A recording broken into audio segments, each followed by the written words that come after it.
सभी को नमस्ते, प्रणाम। और आप सभी को 5 रुपये नमस्कार करता हूँ। और यहाँ पे जितने भी लोग आए हैं, काका चाचा भैया जितने भी लोग आए हैं, फूफा, सभी को मैं 5 रुपये नमस्कार करता हूँ। और अभी मैं 5 फिल्में कर चुका हूँ और अभी मैं अपनी 6वीं फिल्म कर रहा था साजन प्रवेश लाल यादव जी और अमरपाली जी के साथ। और कई लोगों ने यहाँ पे आने का डिमांड फिल्म जो गोरखपुर में मेहमान फिल्म कैसे कर मिला मौसी के सारा दूसरा आगे पता किस्मत का।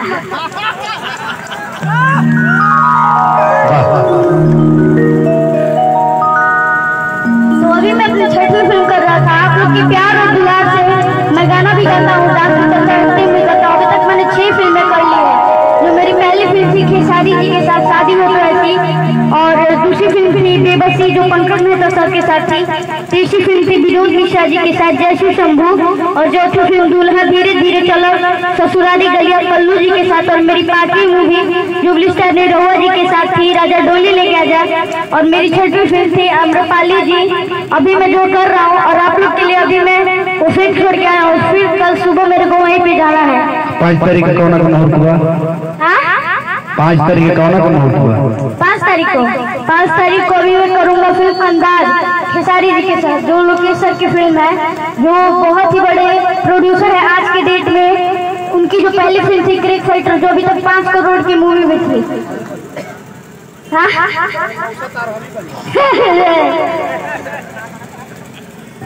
अंदाज में मेरे बिना अंकल भी दिखेंगे आप लोग को बहुत ज्यादा। और मेरा एक चैनल भी है आर्यन बाबू एंटरटेनमेंट के नाम से, बहुत ही अच्छा आप लोग का प्यार दुलार उस पर जा रहा है। और मेरा फेसबुक पेज भी है आर्यन बाबू के नाम से। तो आप सभी से विनती है कि आप मेरे पेज को लाइक करिए और जितना से जितना शेयर कीजिए।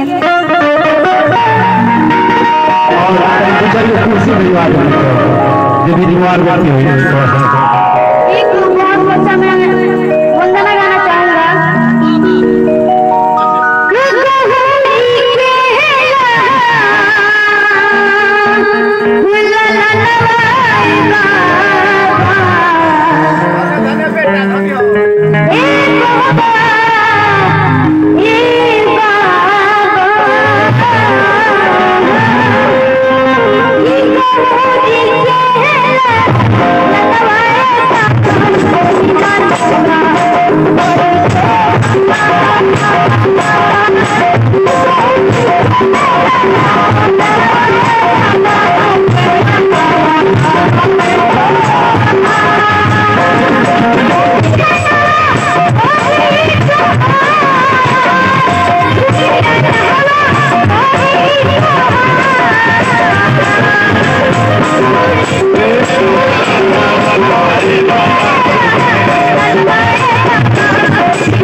है